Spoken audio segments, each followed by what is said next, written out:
Good afternoon, everyone. We'll continue with the lesson The Dog of Tithwal by Saadat, Hasan, Manto. So, we had looked into the lesson in the last few classes and we came to understand about the dog that was caught between the two camps, that is, between the Indian camp and the Pakistani camp. So, we were talking about the historical context for writing the story. So, as I told you earlier, the historical context for this particular story, The Dog of Tethwal, is the Indian Pakistani conflict that actually arose after the partition of India. Right? So, India was partitioned into you can say Hindustan, like Hindustan was partitioned into India and Pakistan after the independence. There was this struggle and there was this partition in 1947. So India won its independence from the British rule on August 15th, 1947, or we would say the midnight of August 15th, 1947. And after the independence, India was divided into two countries formed on the basis of religion. See, Pakistan was divided as a Muslim state, and India was, India became a secular nation which was ruled by a Hindu majority. So there were the boundary issues, there were religious disputes which arose because of this partition, and there was terrorism, there was war, and even today, you see so much of disharmony between India and Pakistan, right? So there was the imposition of official boundaries, but these boundaries also did not cause the conflict between these two countries to come to an end.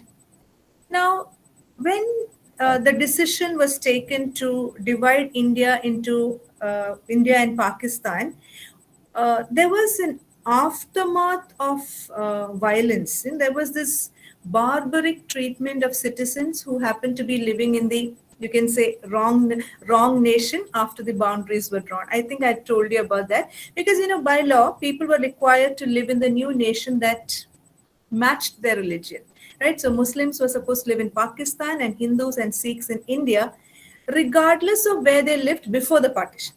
So, what happened as a result of this partition was that around 16 to 17 million refugees streamed across the borders, hoping to make homes in the regions which were kind of very foreign to them, right? So the whole process was totally chaotic. There was a lot of disarray, there was a lot of anarchy because all the years that you had lived in a particular region in Pakistan now, and suddenly you find that you cannot live there because your religion does not match with that particular country. You might have been a Muslim living in India, and all of a sudden you find yourself alienated in that particular territory which had been home to you for so many years, right? So this was actually the predicament of these people, the refugees who had to stream from one end to the other.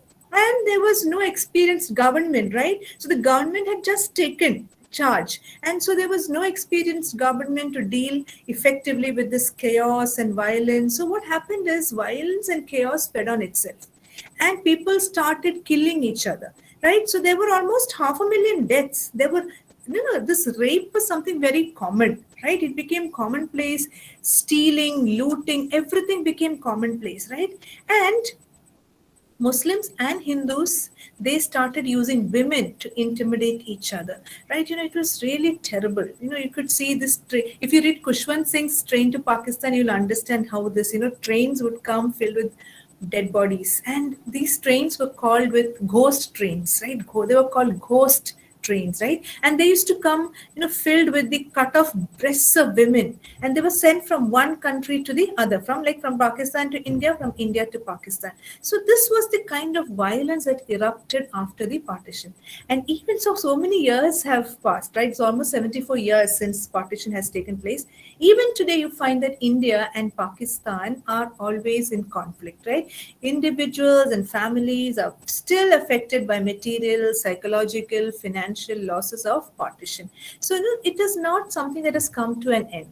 So, actually, why did this partition take place? Like, Hindustan was it was a rich country, right?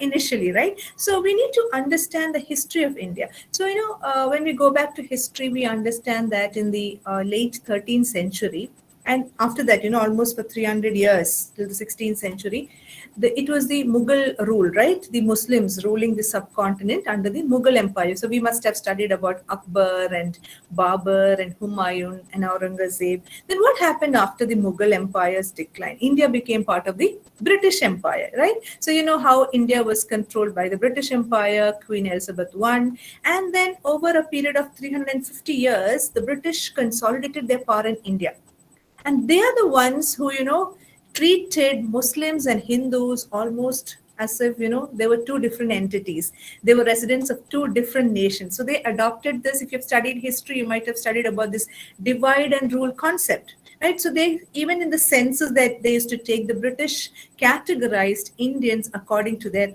religion, right? So they decided to rule them separately, and they created this divide in the hearts of the Indian citizens. So as the British Empire expanded, became big, what happened is, the land also they held in India kind of became under their control.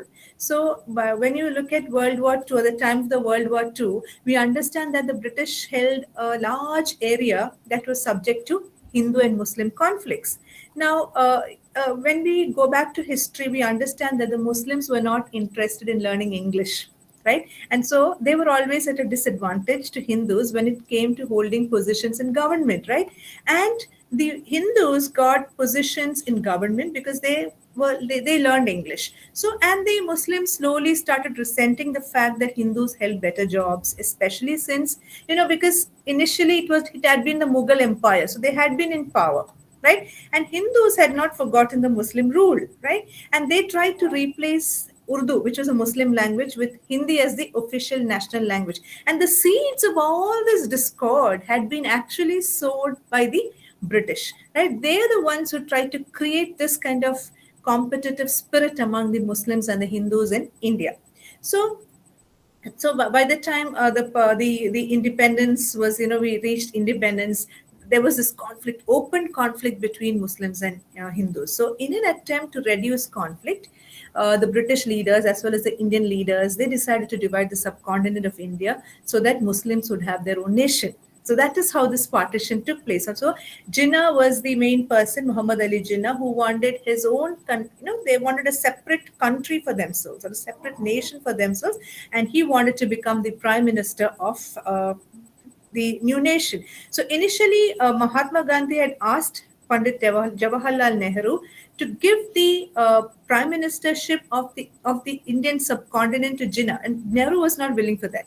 So Jinnah was also not willing to give up. So that is why this partition took place, and the resulting partition, because of this kind of animosity between these two religious groups, uh, took place in 1947, and it was like carving Pakistan out of India, right? So part of Pakistan was on the west side of India. It was like dividing, cutting through the country or through the subcontinent. So you have Pakistan on the western side of India near the Indus River, and there was this where Pakistan and also East Pakistan. Later on, there was this revolt from the East Pakistanis, and today East Pakistan is known as the nation of Bangladesh. So you have the Indian subcontinent, divided into India and Pakistan. Later, Pakistan again subdivided into Pakistan and Bangladesh. So the work that we read today, or maybe we read over the past few days, The Dog of Tithwal, reflects this. And much of Saadat Hasan Manto's work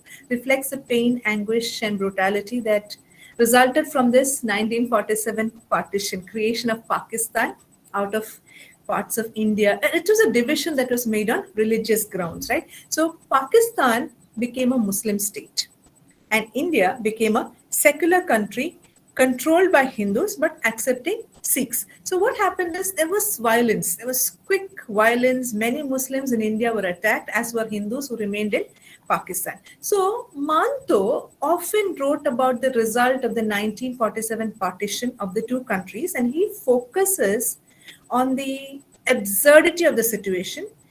And he also speaks about the plight of all those people who were caught in the middle of a decision not of their making, in the sense that, like if you have lived in a particular area for some time of your life, or from the time that you were born, it was absurd to kind of leave that place and go to a place which is so unfamiliar to you just because your religion was different. So that was the absurdity of the situation. And some people could not make a decision. What should I do? Should I go? If I don't go, what's going to happen? My entire family might be attacked. I might be killed, because that was the kind of violence that was happening in these particular nations in those days, right? So this particular story, The Dog of Tethwal, it offers a snapshot of the military aftermath of India and Pakistan's bloody partition, and the effect these events had on all parties to the conflict, right? So, there was this artificial line, I would say, drawn across the subcontinent to separate or delineate India and Pakistan. And it can be compared to the human conflicts that are imposed on the natural world. So, Manto involves nature. So when you read the story, you see how how nature is described in the story. So Manto involves nature in the contrasts and similarities that he tries to draw in the story. But he's very careful because he does not show any preference or favoritism to either Muslims or either to the Pakistani characters or to the Indian characters, right? So he wants to make it clear that everyone and everything involved in the conflict has been equally damaged. It's not just one nation that was affected. It's not just one community or one religious sect that was affected. Everybody and everything that had been involved in the conflict has been equally damaged, right? So this the contrasting features that Saadat Hasan Manto uses in this story, and the similarities that he uses, it reflects the conflict between the Pakistani and the Indian people, provoked by the events that took place in the highlight of 1947 partition. It also speaks about the absurdity, the senselessness of that particular situation. I have explained what the absurdity is, right? So Manto's story just asks us a few questions. You know, how can you call nations, borders, and nationalities meaningful when a group of men all of a sudden on one day decide that all the people on one side of an artificially and capriciously, or you can say dangerously drawn line, have suddenly lost their citizenship, right? A group of men come and say, okay, from today onwards, this is the line. So if you are here, you are no longer a citizen of this particular country. You have to go to the other side. So, how can you call that meaningful? It's really absurd, right? It's people in their capricious acts, they do all these things. They kind of they make artificial boundaries, and then all of a sudden they tell the people, okay, today onwards, you are no longer the citizen of this particular nation because you are of a different religion. It is very senseless and it is very absurd. And that is what the 1947 partition brought in, actually. Or that is what it tried to show to the world, right? So when we read the story, we understand that the story begins with, as I told you, you have these two camps, right? You have the image of two groups of soldiers. They have been in that particular position for several weeks. But we also see how Manto paints a very beautiful picture of the countryside, right? And he speaks about the lushness of the countryside, right? And the story moves in a very few paragraphs to a place where death becomes the reigning motif, right? The image that is recurring. And the two groups of soldiers, that is the Pakistanis and the Indian soldiers, they see a dog, and they find some kind of evil in that friendly dog. So Manto develops a very interesting aspect within the story, and I would say that it would go against all the expected contrasts, right? So though the armies are battling each other, there's not much of enthusiasm between them. You see, when you read the story, that Manto portrays them as having so much of similarities, right? So many of the actions and behaviors of the Indians are echoed in those of the Pakistanis and vice versa. See, we see how in both these camps, You have soldiers singing songs about love, right? Romantic songs, bittersweet songs about love. And how in both these camps, the songs are interrupted by the appearance of this dog. So one group names him Junjun and the other group names him Sun Sun, right? So both the armies are, similarly they are equipped, and they would at night they would light huge fires. They would hear each other's voices echoing through the hills. In the morning both the camps would prepare breakfast. We talked about the smoke coming up, right? And the two camps, you can see that they can be called as near perfect mirrors of each other, right? They're kind of mirroring the other. Whatever happens there happens here also, right? So what is Manto trying to tell us? Manto is trying to tell us that the 1947 partition damaged everyone, not damaged all the parties involved, no matter what their position or nationality is, right? So throughout the story, we see how the soldiers work hard to demarcate and draw contrast between themselves and nearly everything around them, including the dog, right? So Junjun or Sun Sun, whatever we might call him, might be either an Indian or a Pakistani dog. So he is not just a dog, he is either a Pakistani dog or an Indian dog, right? So that is how they try to address him.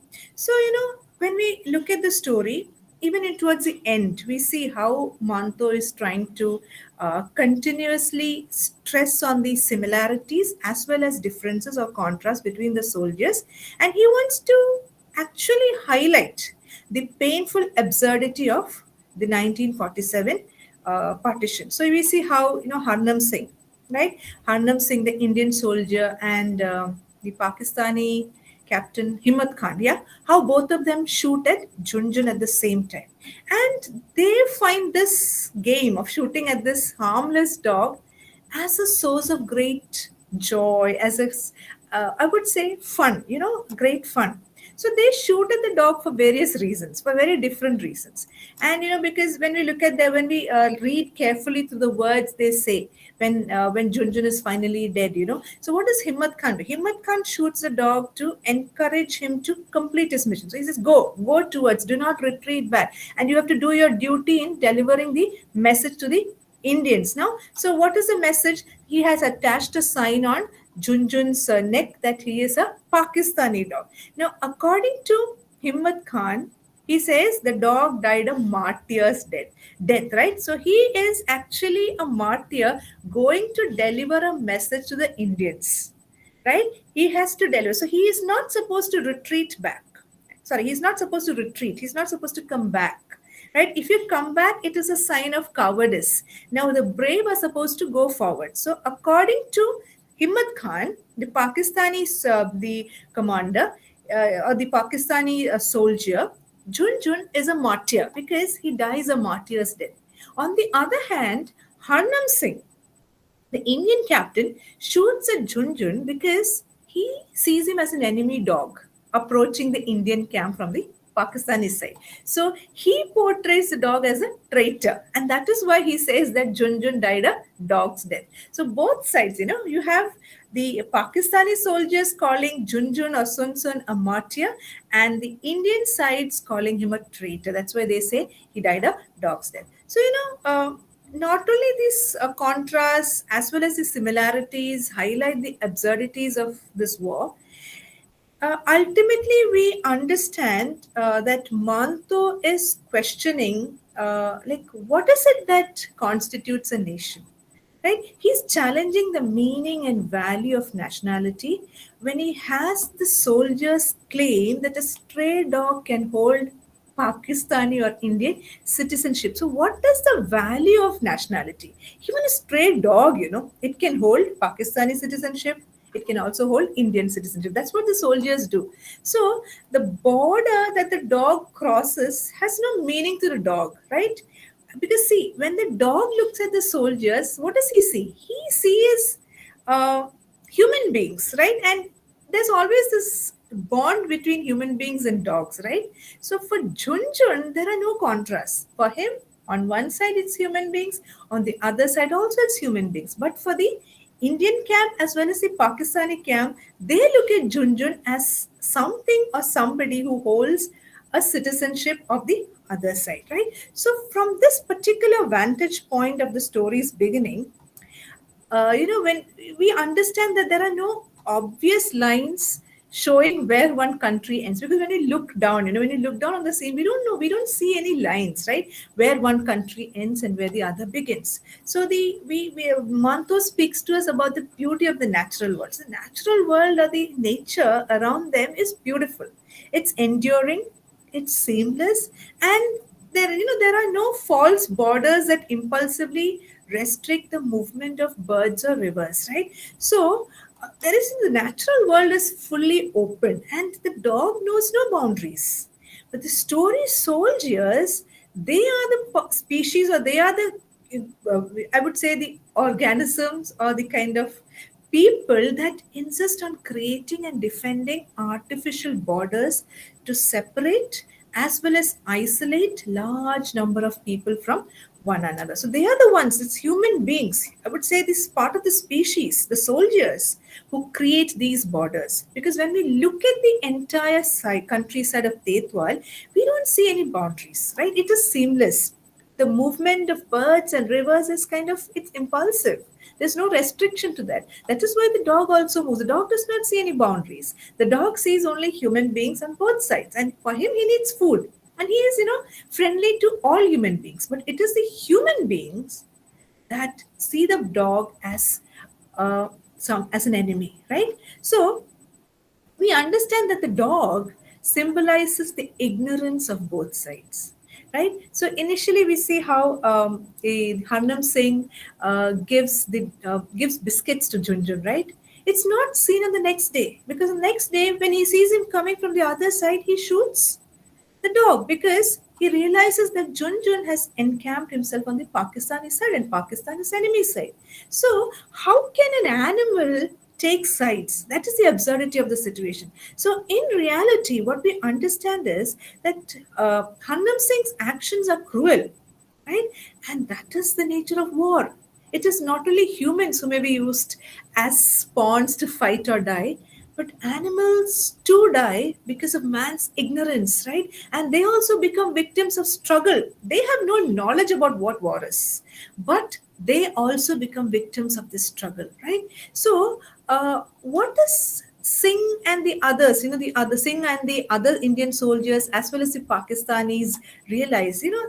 They realize that they themselves are victims of war, right? So there's a kind of hatred that exists between both sides, so much of hatred that they're willing to use an animal, that too man's best friend, a dog, as an instrument of suppression. So that is why do they do that? Because they want to actually satisfy their own desire for victory. So we can compare Junjun to a person, right? An innocent individual who happens to be caught between both sides, right? This is what happened to people who are caught between both sides during the partition, right? So the end of the story is very interesting, right? Because Manto highlights how desperate and cruel war can be. Because it is always, the ego on both sides, pride being at stake on both sides. And Junjun is the victim that is caught between the devil and the deep sea. And Junjun is shot by Harnam Singh, right? And he has no remorse. There's no kind of feeling, no feeling of, guilt or anything. Even Himmat Khan, both of them, they have no remorse, right? They are satisfied that Junjun was the wrong nationality and as such had to be shot, right? So actually it's Harnam Singh who shoots Junjun, right? And he's satisfied that Junjun is from the Pakistani camp, so he has to be shot. Now, it is also important to understand that Junjun does not have a voice in the story, and this would have been the case for millions of people while this partition, the war that took place after the partition was in progress. There was this conflict, and this would have been the same story, caught between two nations. Many people died, right? Many people were just killed solely on the basis of their religion, right? And there was very little emotion that had been shown by any of the perpetrators. People were mercilessly killed. Women were raped. Their breasts were chopped off, and even pregnant women, they were stopped on the roads, and they were kind of, the fetuses were ripped from their mother's womb. This was the kind of terrible violence that took place, and there was no emotion, or there was no remorse in the hearts of these perpetrators. So, they like, just like, we see Harnam Singh showing no emotion when he kills Junjun. The men, when they killed somebody during this aftermath of partition, they had no emotion, they had no remorse, right? So whether it was an innocent civilian or a member of the opposing side, they had nothing, like they felt nothing. So Manto is highlighting to the reader the futility of war, because war is absurd, and it is actually something that destroys people irrespective of whichever part they belong to. You can be part of any nationality, but everybody gets affected, right? And when we read the story, we understand that each character in the story has more in common with one another than they might actually realize. So that is what Manto is trying to tell us. The absurdity of war, the similarity that people, have between themselves. That is the Indian camp as well as the Pakistani camp. There's so much of similarities between both of them, but they don't realize it. And when they kill this innocent animal, they have no remorse, because it's like, for one side, it is just fun shooting at the dog, prodding him to go forward, right? Because he is their messenger, taking the message to the Indian camp, stating that I am Pakistani. And on the other side, that is the Indian camp, they have no remorse, because they see him as a traitor, or they see him as a traitor. Yeah, they see him as a traitor, and they see him as an enemy. So this is what happened to the innocent millions who were caught in the wake of the partition, when they had to move from one particular region to the other because of their religion. So this is what this story is trying to tell us: the senseless killing and the violence that had erupted in the wake of the partition. Okay, I hope it is clear to you. Do you have any questions? If you have any questions, you can ask me now. Thank you very much. Any questions?